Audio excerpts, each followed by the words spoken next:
तो भाई लोग कैसे हो। आज मैं आप लोग के लिए एक हॉरर स्टोरी लेके आया हूँ, कुबड़ा। चलिए कहानी स्टार्ट करते हैं। एकाएक सोए हुए भूतपूर्व राजा महेंद्र सिंह कोई कोई आहट सुनकर आंख खुल गई। कमरे में कोई घुस आया है। तभी एक पुनः आहट सुनाई देने के साथ द्वार के पास एक साया दिखाई पड़ा। तो कौन हो तुम कहने के साथ ही उसके बेड स्विच का उसने बेड स्विच का बटन दबाया। ओह, लाइट क्यों नहीं जली। हा हा हा। अब तेरे जीवन में भी अंधेरा छाने वाला है। महेंद्र सिंह उठकर कमरे के पिछले द्वार की ओर लपका। मौत से बचना चाहता है मूर्ख। हा हा हा। नहीं, तुम मुझे नहीं मार सकते। और वह साया अपने पंजे फैलाए महेंद्र सिंह की ओर बढ़ने लगा। तेरा अंतिम वक्त आ गया है महेंद्र सिंह।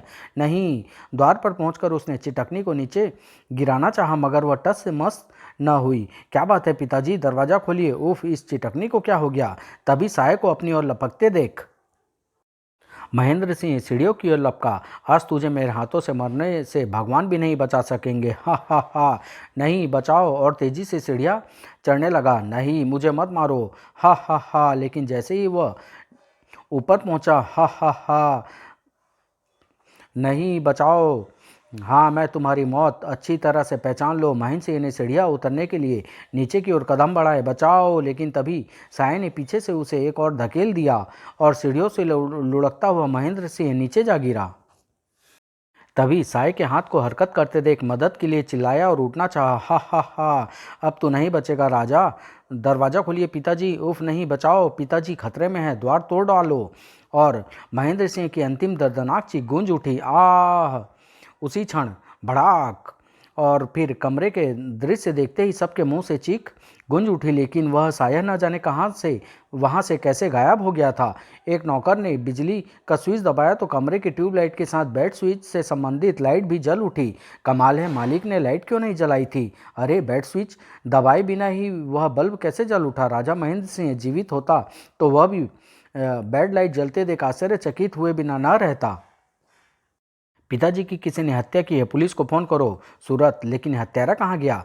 वह अवध से ऊपर वाली खिड़की से लगे रेन वाटर पाइप के सहारे निकल भागा होगा। लेकिन पिताजी ने उस जालिम को क्या बिगाड़ा था। अगर सूरत सिंह फोन की ओर बढ़ गया। कुछ देर पश्चात ही पुलिस घटनास्थल पर पहुंच गई और इंस्पेक्टर तारकंडे ने बयान आदि लेने के साथ घटनास्थल की जांच की, मगर उसके हाथ कुछ नहीं लगा। कातिल कोई बहुत ही होशियार व्यक्ति है जिसने अपने पीछे एक भी सबूत नहीं छोड़ा है और आवश्यक कानूनी कार्रवाई करने के बाद लाश को पोस्टमार्टम के लिए भिजवा दिया। शव कब तक मिल जाएगा इंस्पेक्टर। आप ठीक दोपहर 2 बजे शव लेने शवगृह में पहुंच जाएं। तब तक सुबह हो चुकी थी। तत्पश्चात इंस्पेक्टर तारकंडे पुलिस स्टेशन रवाना हो गया। भूतपूर्व राजा की हत्या का मामला है और हत्यारे ने मामूली सा सुराग तक नहीं छोड़ा। पुलिस स्टेशन पहुंचकर इंस्पेक्टर तारकंडे ने सबसे पहले जाकर एसपी राम सिंह को सारे मामले की जानकारी दी। हत्यारा रेन वाटर पाइप के रास्ते फरार हुआ होगा, मगर रेन वाटर पाइप से लगी खिड़की भीतर से बंद थी और नीचे भी पाँव का कोई चिन्ह नहीं मिला सर। वह बड़ा पेचीदा केस साबित होगा यह तो। यस सर, फिलहाल तो आगे बढ़ने के लिए हमारे पास पोस्टमार्टम रिपोर्ट की प्रतीक्षा के सिवा कुछ भी नहीं है। ठीक है, पोस्टमार्टम रिपोर्ट आने दो, फिर देखेंगे अगला कदम क्या उठाया जाए। दोपहर के लगभग 2:30 बजे राजा साहब के पुत्र उसका शवगृह से बंगले में ले आए तो महाराज के शव को साल में लपेटकर इसी गाड़ी से शमशान गृह तक ले जाया जाए। क्यों ना माँ, जैसे तुम लोग उचित समझो करो बेटा। बड़े भैया ठीक कहते हैं, यही उचित रहेगा। परंतु तभी सब चौंक पड़े। नहीं, मालिक के शव को अपनी गाड़ी में लादकर शमशान गृह तक मैं ले जाऊंगा। यह तुम क्या कह रहे हो कुबड़ा। कुबड़ा, मैं महाराज का चहेता था मालकिन। वह मुझसे बहुत स्नेह करते थे, इसलिए मेरी इस छोटी सी इच्छा को मत ठुकराइए मालकिन। कुबड़ा की दशा देखकर सब लोग दुखी उठे। शव को कुबड़े वाली गाड़ी में रख दिया गया और वह शमशान गृह की ओर चल पड़ा। शमशान गृह में पहुंचकर जैसे ही राजा साहब के बेटे हाकिम सिंह ने उनके शव को अग्नि दिखाई तो कुबड़ा फपक कर रोने लगा। अब महाराज कभी वापस नहीं आएंगे। मत रो कुबड़े। कुबड़े के रुदन ने हर आंखों में आंसू ला दिए थे। उसी रात उठो पुत्र, घुड़साल में तुम्हारी कोई बहुत बेचैनी से प्रतीक्षा कर रहा है। हाकिम सिंह नींद में उठा। मुझे घुड़साल में पहुंचना है। लेकिन उसकी आंखें बंद नहीं थी और द्वार के पास पहुंचकर उसने कमरे की चिटकनी गिराई और बाहर निकल चला। घुड़साल में दाखिल होते ही उसकी निगाह वहां पर खड़ी अपनी घोड़ा गाड़ी पर गई। मेरी प्यारी घोड़ा गाड़ी। वह तुरंत घोड़ा गाड़ी की ओर लपका। घोड़ा गाड़ी के पास पहुंचते ही उसे कोई ख्याल आया, घोड़ा गाड़ी तो है मगर कुबड़ा कहाँ गया। तभी पीछे से एक घोड़ा उछला। ओह! और हाकिम सिंह के संभलने से पहले ही हाकिम सिंह लहराता हुआ एक और जा गिरा। हाय! इसके साथ ही हाकिम की नींद भी उड़ चुकी थी। अगले क्षण चैतन्य हुआ हाकिम सिंह किसी आवाज़ को सुनकर चौंकते हुए दहशत से भर उठा। आज इस घोड़ा गाड़ी में तुम जूतोगे हाकिम का कुबड़ा। वह कुबड़े की आवाज़ पहचान गया था। आतंकित हाकिम सिंह तुरंत उठ खड़ा हुआ, मगर घोड़ा गाड़ी के भीतर निगाह पड़ते ही उसकी चीख निकल गई। कुबड़े का शव नहीं। तभी उस आवाज़ को पुनः सुनकर हाकिम सिंह उछल पड़ा। अगर अपने बाप की तरह नहीं मरना चाहते तो तुरंत इस घोड़ा गाड़ी में जूत जाओ हाकिम सिंह, वरना मेरा एक इशारा पाते ही तुम्हारे यह घोड़े तुम्हें रौंद डालेंगे। नहीं, ऐसा मत करना। उफ, यह कुबड़े की आवाज़। तो फिर तुरंत घोड़ा गाड़ी में जूत जाओ। जूत जाता हूँ। हाकिम सिंह घोड़ा गाड़ी की ओर पहुंचा और घोड़े की तरह स्वयं घोड़ा गाड़ी में जूतने लगा। हाकिम सिंह के घोड़ा गाड़ी के जूतते ही एकाएक घोड़ा गाड़ी में पड़े कुबड़े के निर्जीव शरीर में हरकत होने लगी। फिर एकाएक ही कुबड़ा उठ बैठा और उसने हाकिम की पीठ पर हंटर फटकारा। चल गाड़ी चला हाकिम, सटाक। हाकिम बड़ी मुश्किल से उस घोड़ा गाड़ी को खींचते हुए घुड़साल से बाहर की ओर ले चला और तेज भगा। हरामजादे, क्या खाना नहीं खाता? सड़ाक। और तेज, सटाक। हाय! घोड़ा गाड़ी को उसी जगह पर लेकर चल जहां एक बार तुम लोग मुझे पीट पीट कर अकेला छोड़ आए थे। सटाक। थोड़ी देर पश्चात ही घोड़ा गाड़ी जब एक चट्टान के पास पहुंचकर रुकी तो हाकिम सिंह अधमरा हो चुका था। कहो हाकिम, याद आया कुछ? मुझे माफ़ कर दो। कुबड़ा जैसे स्वयं में ही बड़बड़ाया। तुझे माफ़ कर दूं, यानी कि मैं चैन ना पा सकूं? नहीं, ऐसा नहीं हो सकता। और वापस चलो। सटाक। फिर तड़ाक तड़ाक। तेज दौड़ाओ और तेज। बंगले तक पहुंचते ही हाकिम एक भयानक डकार के साथ लहरा उठा। ओह! अगले ही क्षण नीचे गिरने के पहले ही कुबड़ा निर्जीव हो चुका था। सुबह जैसे ही एक नौकर की निगाह हाकिम के शव पर पड़ी। मालिक! मगर कुबड़े का जिस्म वहां से नदारद था। नौकर भागता हुआ भीतर की ओर भागा। मालकिन, छोटे मालिक! तुरंत ही भागते हुए राजा साहब के अन्य पुत्र तथा उनकी विधवा पत्नी बाहर आए। क्या हुआ मेरे लाल को भैया? घटना स्थल पर पहुंचते ही, नहीं भैया! महारानी तो अगले ही पल इस सदमे से बेहोश होकर गिर पड़ी। मालकिन, माँ को अंदर ले जाओ भैया। सूरज सिंह माँ को अंदर ले गया। अचानक शंकर सिंह को कोई ख्याल आया। और कुबड़ा कहाँ है? अपनी कोठरी में सो रहा होगा मालिक। जाकर देखो उसकी कोठरी में, देख कर आओ कि वह क्या कर रहा है। अभी जाता हूँ मालिक। नौकर चला गया मगर जल्दी ही वापस लौट आया। कुबड़ा सो रहा है सरकार। उसी दोपहर हाकिम सिंह का दाह संस्कार कर दिया गया। मगर उनके तीनों भाइयों के दिलों में एक ज्वाला धधक रही थी। कौन है जिसने हमारे हंसते खेलते पिताजी और भाई को हमसे छीन लिया है? समझ में नहीं आता हमारा शत्रु कौन पैदा हो गया है। मुझे यह किसी आदमी का नहीं, किसी दुष्ट आत्मा का कृत्य लगता है। दुष्ट आत्मा हो या आदमी, अब वह हमारी नज़रों से बचकर नहीं रह सकेगा। वो कैसे? मैं अपने दोस्त तांत्रिक कपाली के पास जा रहा हूँ। उस हत्यारे को पता ही नहीं लगा लेना, बल्कि हत्यारे को खींचकर हम तक भी पहुंचा देगा। फिर तो जल्दी जाओ शंकर, अपने साथ कुबड़े को भी ले जाना। थोड़ी देर बाद ही शंकर तांत्रिक कपाली की ओर रवाना हो गया। कुबड़ा केवल हमारे मनोरंजन तथा गाड़ी खींचने का साधन है, अन्य किसी काम का नहीं।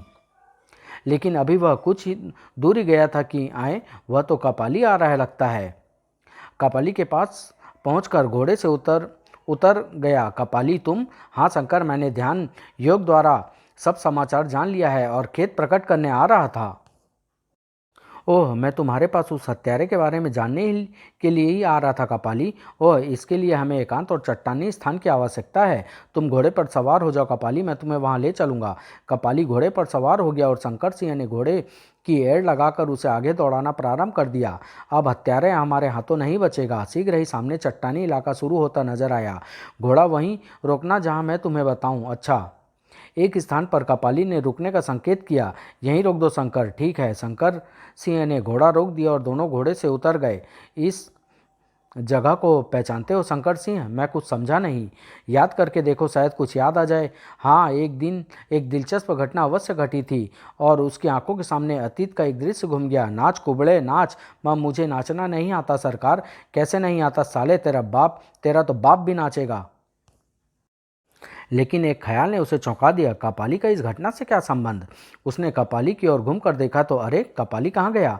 तभी उसकी निगाह पेड़ की ओर गई और वह उछल पड़ा। कुबड़ा? उसके दिल में एक अनजानी दहशत सवार होने लगी और वह चिल्ला उठा, कपाली तुम कहाँ हो? तभी वह भयभीत होकर चीख उठा। नहीं। उसने वहां से भागना चाहा, मगर तभी उस असाधारण रूप से लंबे हुए हाथों ने उसे अपनी गिरफ्त में कस कर उठाना शुरू कर दिया। अच्छा छोड़ दो मुझे, बचाओ, अब तुम्हारे मरने की बारी है शंकर, आ। और फिर ऊपर उठे शंकर को कुबड़े के हाथों ने अचानक चट्टान की ओर फेंक मारा। धड़! शंकर सिंह का सर चट्टान से टकराते ही तरबूज की तरह फट गया। पेड़ से उल्टा लटका कुबड़ा अब शंकर सिंह के शव को देखकर आंसू बहा रहा था। लगभग आधा घंटा पश्चात कपाली राजा साहब के बंगले में दाखिल हुआ तो, अरे कपाली, तुम शंकर सिंह को कहाँ छोड़ आए हो? शंकर सिंह कुबड़े के साथ मेरे डेरे से मेरा अभिमंत्रित त्रिशूल लेने गया है। आओ मेरे कक्ष में चलते हैं। माँ को अभी कपाली के आगमन का पता नहीं चलना चाहिए। तीनों एक कक्ष में दाखिल हुए। मोहर सिंह, तुम माँ के पास जाओ, कहीं वह इधर ही ना आ जाए। अच्छा भैया। मोहर सिंह चला गया। क्या बात है, माँ से मेरा आगमन क्यों छुपा रहे हो सूरज सिंह? माँ का दिल कमज़ोर है कपाली, वह भूत प्रेतों से बहुत डरती है। ओह यह बात है तो द्वार बंद कर दो, कहीं कोई नौकर ही ना उन्हें खबर कर दे। तुम ठीक कहते हो। सूरत उठकर द्वार बंद करने चल दिया। जब तक शंकर सिंह त्रिशूल लेकर आता है तुम उस आदमी का पता लगाओ कपाली, जो हमारे परिवार का हत्यारा है। ठीक है, मैं तुम्हें राजा साहब और हाकिम सिंह के हत्यारे से मिलवा ही देता हूँ सूरज सिंह। सच कपाली? हाँ, तुम अपनी आंखें कुछ देर के लिए बंद कर दो। सूरज सिंह ने अपनी आंखें बंद कर ली और तभी कुबड़े की आवाज़ उसके कानों में पड़ी। नहीं, हा हा हा। तभी उसके मस्तिष्क में एक ख्याल उभरा, कहीं ये वेश बदलकर पिताजी और हाकिम भैया की हत्या करने वाला हत्यारा तो नहीं। इस विचार के दिमाग में आते ही उसके दिल का भय न जाने कहाँ काफूर हो गया और उसके बाजू फड़क उठे। मैं इस कमीने के टुकड़े टुकड़े कर दूंगा। हरामजादे, तूने ही मेरे पिताजी और भैया की हत्या की है, आस्तीन के सांप, हा हा हा। मैं तुझे कुत्ते की मौत मारूंगा कुबड़े, हा हा हा। शंकर सिंह के बाद अब तेरी बारी है सूरत। यह सुनते ही सूरत सिंह के कुबड़े की ओर बढ़ते कदम रुक गए। क्या बकता है हरामजादे, तूने शंकर को भी मार डाला? नहीं, तू झूठ बक रहा है। हा हा हा। अब यह विचार अपनी मौत के बाद प्रकट करना। यह हत्यारा हमसे पीट पीट कर अनेकों बार अधमरा होने के बावजूद आज ऊंचे स्वर में क्यों बोल रहा है? अवश्य इसके पास कोई छुपा हुआ हथियार है जिसके कारण यह हौसले का बुलंद हो रहा है। मन में विचार आते ही सूरज सिंह ने लपक कर एक कुर्सी उठा ली। कुबड़े, अब देख मैं तुझे किस तरह तड़पा तड़पा कर मारता हूँ। हाँ, मरने से पहले मुझे तुम्हारी यह हसरत अवश्य पूरी करनी है। अचानक सूरज सिंह ने कुबड़े पर कुर्सी फेंक मारी तो देख कमीने, मेरे प्रहारों का परिणाम साए। लेकिन कुबड़े को पीठ से टकरा कर कुर्सी के टुकड़े टुकड़े हो गए। देखता हूँ तेरे यह कहे कितनी देर चलते हैं हरामजादे, हा हा हा। मरने से पहले तू सब कुछ करके देख ले सूरज। सूरज सिंह ने उसे बड़ी मेज को उठा लिया। अब देख कुबड़े, कैसे इस मेज से के नीचे दबाता हूँ तुझे। सूरज सिंह ने मेज के कुबड़े पर उछाल दिया, किंतु आश्चर्य, कुबड़े ने अपनी ओर आती मेज पर एक घूसा दे मारा, धड़ाक। और हा हा हा। यह देखकर सूरज सिंह जैसे पागल हो उठा। मैं तुझे खत्म कर डालूंगा हरामजादे। तभी बाहर से आवाज़ों के साथ जोर जोर से दरवाज़ा खटखटाया जाने लगा। भैया दरवाज़ा खोलो, या भीतर से कैसी आवाज़ें आ रही है? द्वार खोलो बेटा, द्वार खोलो मालिक। अब हम सब मिलकर तेरा कीमा बनाएंगे कुत्ते। अब मुझे तेरा अंत कर देना चाहिए सूरज सिंह। सूरज सिंह द्वार खोलने के लिए लपका, मगर तभी कुबड़े ने उसे लपक कर उठा लिया। हा हा हा। पहले अपना अंत तो देख ले सूरज सिंह। उफ, इसमें इतनी शक्ति कहाँ से आ गई? और उसे एक और उछाल मारा। उफ, नहीं, धड़ाक। बाहर भीतर से कुबड़े की कह कहे लगाने की आवाज़ आ रही है। भैया की जान खतरे में है माँ। नहीं, दरवाज़ा तोड़ दो। जी मालकिन। अगले ही पल भड़ाक और भीतर, हा हा हा। टीवी देख लिया, अब अपनी मौत देख सूरज सिंह। हा हा हा। अब मौत तू अपनी देखेगा कुबड़े हरामखोर। तेरे मैं इतने टुकड़े करूंगा कि तुझे बनाने वाला भी उनकी गिनती नहीं कर सकेगा। अच्छा, तो तेरी सबसे अंतिम इच्छा तलवार चलाने की थी, इसे भी पूरी कर ले बेटा। एकाएक ही सूरज सिंह ने बिजली को भी मात करने वाली फुर्ती के साथ कुबड़े पर तलवार का भयंकर ढंग से वार किया। मगर यही तलवार अब तेरा अंत करेगी सूरत। उफ, नहीं, यह आदमी नहीं हो सकता। यह देखकर सूरज सिंह बौखला उठा और वह कुबड़े पर तलवार के अंधाधुंध वार करने लगा। लेकिन नहीं, कहो सूरत, मरने से पहले ही थक गए? कुबड़ा उछलते कूदते हुए आश्चर्यजनक फुर्ती के साथ उसके वार को बचाता चला गया। अचानक तभी सूरत ने कुबड़े पर अपनी ढाल से प्रहार कर डाला। धाड़! एकाएक कुबड़े ने उसे लपक कर दोनों बाजुओं में उठा लिया। उफ, मुझे आज़ाद कर दे कमीने, फिर देख मैं तेरा क्या अंजाम करता हूँ। अब तुम अपना अंजाम देखना सूरत, कितना भयानक होगा। हा हा हा। और उसे छत की ओर उछाल दिया और फुर्ती से दीवार पर टंगी तलवार उतारी और नीचे की ओर आते सूरज सिंह के जिस्म में घोंप दी। खच, हा हा हा, अब केवल मोहर सिंह की जान लेनी बाकी है। तभी कमरे का द्वार टूटकर भीतर आ गिरा और जैसे ही उन सब ने भीतर प्रवेश करना चाहा तभी वह भारी बवंडर बनकर उन पर छाता हुआ बाहर निकल गया। उफ, यह बवंडर, आ हाय ओह!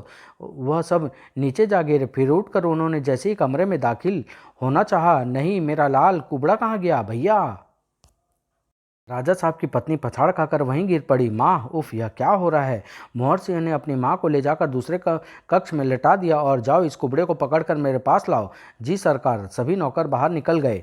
फिर मोहर सिंह ने फोन उठाकर पुलिस स्टेशन के नंबर मिलाए। हेलो पुलिस स्टेशन, मैं राजा महेंद्र सिंह का पुत्र मोहर सिंह बोल रहा हूँ। मेरे बड़े भाई सूरज सिंह का खून हो गया है। क्या? हम अभी पहुँच रहे हैं, लेकिन इंस्पेक्टर तारकुंडे तो आपके ही बंगले की ओर बहुत देर से निकले हुए हैं। क्या वह वहाँ नहीं पहुँचे? नहीं ऑफिसर, यहाँ कोई पहुंचा होता तो फिर आप लोगों को मुझे फ़ोन करने की क्या आवश्यकता थी? ओह, हम शीघ्र पहुंच रहे हैं। इसके साथ ही उधर से संबंध विच्छेद हो गया। मोहर सिंह का फ़ोन रखते हुए अचानक शंकर सिंह का ध्यान हो आया और वह उछल पड़ा। शंकर सिंह कहाँ गया? उफ, वह कपाली! वह तेजी से कमरे की बाहर की ओर लपका। उफ, कहीं सूरज सिंह भैया की हत्या उस कपाली ने तो नहीं की और सूरज सिंह के शव वाले कमरे में पहुंच गया। ओह, द्वार तो बाहर से बंद था, फिर कपाली कहाँ गायब हो गया?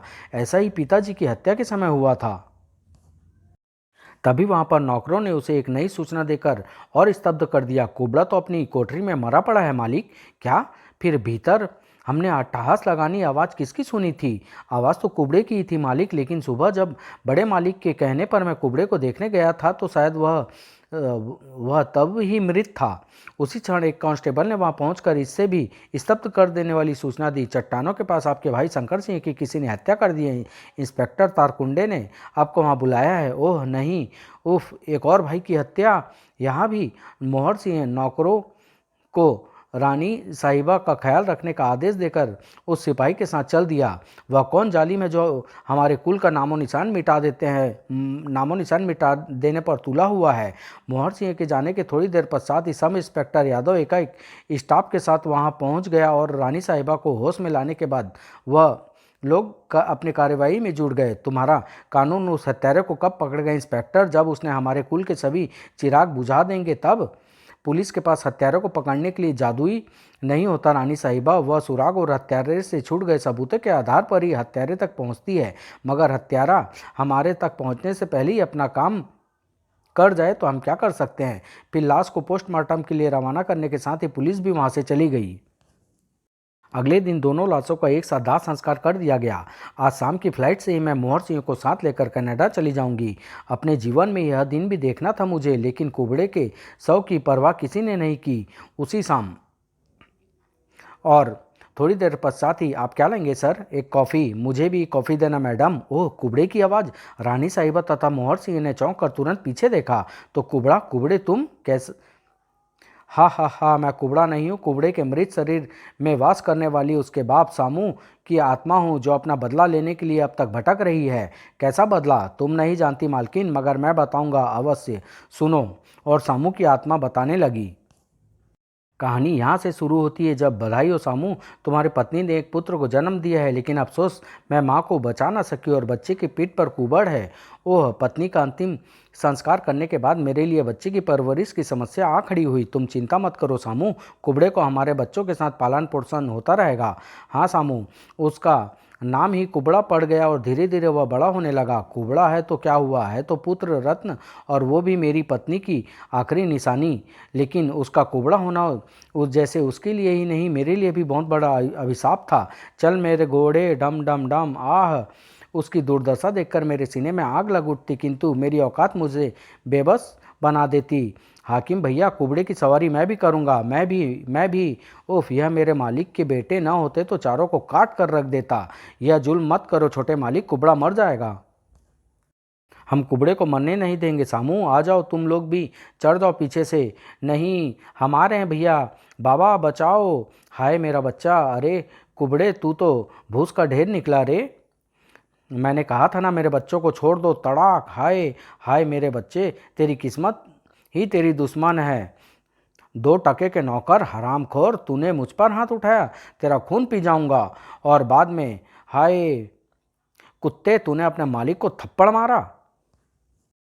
आज मैं तेरी खाल खींच लूंगा। मेरे बाप को छोड़ दो। आज के बाद तूने कभी कुबड़े की हिमायत की तो तेरी जान ले लूंगा। बाबा अपने सामू की पीट कर, अच्छा नहीं किया स्वामी, गलती हमारे बच्चों की भी थी। तुम नहीं जानती गायत्री, इन छोटे लोगों को सबक ना सिखाया जाए तो यह लोग एक दिन मालिक को ही गिरबान पकड़ लेते हैं। उस दिन के बाद मैंने और कुबड़े ने जैसे मन ही मन हर अत्याचार को सहन करने का समझौता कर लिया था। वह मुझे छोड़ दो, मैं डूब जाऊंगा मालिक। हम तुम्हें डूबने नहीं देंगे। हमारा मनोरंजन मनोरंजन कौन करेगा? अपने मनोरंजन के लिए वह उस दुर्भाग्य के मारे इंसान पर हर अत्याचार करते रहना अपना बड़प्पन समझते थे। घोड़े से तेज दौड़ो कुबड़े, वरना आज 100 कोड़े पड़ेंगे। दौड़ कुबड़े दौड़। धीरे धीरे कुबड़ा जवान हो गया और एक दिन वह दृश्य देखकर मेरी आंखें फटी रह गई। तेज कुबड़े और तेज, तू तो घोड़े को भी मात दे सकता है। उफ नहीं। मैं सामने जाकर खड़ा हो गया। नहीं, मुझे नहीं करनी ये नौकरी। मैं अपने बच्चे को लेकर यहाँ से दूर चला जाऊंगा, लेकिन जाने से पहले तुम लोगों को पुलिस के पास जाकर खोलूंगा जरूर। पुलिस? मैंने उन चारों के सामने कुबड़े को घोड़ा गाड़ी से खोलकर अलग किया और उससे सहारा देकर ले गया। लेकिन अभी मैं वहाँ से जाने की तैयारी कर ही रहा था कि तुम्हें मालिक बुला रहे हैं सामू, तुम जाओ, मैं आ रहा हूँ। मैं कुबड़े को छोड़ राजा महेंद्र सिंह के कक्ष में गया। मगर तू हमारी पोल खोलेगा हरामखोर, उससे पहले तेरी जुबान हमेशा के लिए बंद हो जाएगी। अगले दिन मेरा शव लोगों को पेड़ पर लटकता मिला। सामू ने आत्महत्या कर ली। कोठी के नौकरों ने मेरा शव उतार कर चुपचाप दाह संस्कार कर दिया। लेकिन मेरी आत्मा तो अपने कुबड़े के कारण भटकती फिर रही थी। जब तक कुबड़ा महेंद्र सिंह के बंगले में नौकर है, मुझे चैन नहीं मिल सकता। और फिर एक दिन, उफ, कब होगा इन आतताइयों के अत्याचारों का अंत मेरे कुबड़े पर? उफ, मेरे बच्चों को छोड़ दो कमीनों। मेरे सब्र का पैमाना छलक गया तो मैं तुम्हारे कुल का ही नाश कर डालूंगा। आई, मुझे मत मारो, मुझे नाचना नहीं आता। तुझे नाचना होगा हरामजादे। अंततः कुबड़े का प्राणहीन शव छोड़कर वह चारों चले गए और तुम लोगों के अत्याचारों का तो अंत कुबड़े की मौत के साथ हो गया है। लेकिन जब तक मैं तुम सबको तड़पा तड़पा कर जान ना लूंगा, मेरी आत्मा को चैन नहीं आएगा। मैं कुबड़े के प्राणहीन शव में प्रवेश कर गया। अगले दिन, तुम जिंदा हो कुबड़े? हम तो तुझे मरा समझकर छोड़ आए थे। इतनी जल्दी ये कैसे मर सकता है? हाँ हरामजादो, तुम सबको मारे बिना कुबड़ा का शव नहीं खत्म हो सकता। उसके बाद कुबड़े का रूप बनाकर मैंने आपके पति से अपने बदले की शुरुआत की और एक के बाद एक आपके पुत्रों को ठिकाने लगाता चला गया। ओह, तो तुम कुबड़े के रूप में उसकी आत्मा हो? फिर कुबड़े का शव कहाँ गया? उसका शव उसकी कोठरी में पड़ा है। उसका अंतिम संस्कार बिना मुझे मुक्ति नहीं मिल सकती। तुमने तुमने आत्मा होकर कुबड़े का शरीर और रूप कैसे धारण कर लिया? मैंने तो कपाली का रूप भी धारण किया था। बदले की अग्नि में भटकती आत्मा में कितना बल होता है और वह और क्या क्या कर सकती है, इसका नमूना अभी दिखाता हूँ। कहने के साथ ही सामू की आत्मा उर्फ कुबड़े ने एकाएक मोहर सिंह को खींचा और अगले ही क्षण, उफ नहीं, आह, मेरा प्रतिशोध अब पूरा होगा। आसमान में आते ही कुबड़े की आत्मा ने मोहर सिंह को छोड़ दिया। नीचे जाकर गिरते ही मोहर सिंह के परखच्चे उड़ गए। फिर इससे पहले कि प्लेन किसी पर कटे पक्षी की भांति नीचे जा गिरता, इसे सही सलामत नीचे उतारना मेरी सबसे बड़ी जिम्मेदारी है, क्योंकि इन निर्दोषों से मेरी कोई शत्रुता नहीं है। उसने प्लेन को सुरक्षित ढंग से नीचे पहुंचा दिया। रानी साहिबा ने कुबड़े के शव का अंतिम संस्कार करवा दिया। सामू की आत्मा हमेशा के लिए किसी अज्ञात मंजिल की ओर चल पड़ी। आह, आज मेरे दिल को चैन मिला है। समाप्त।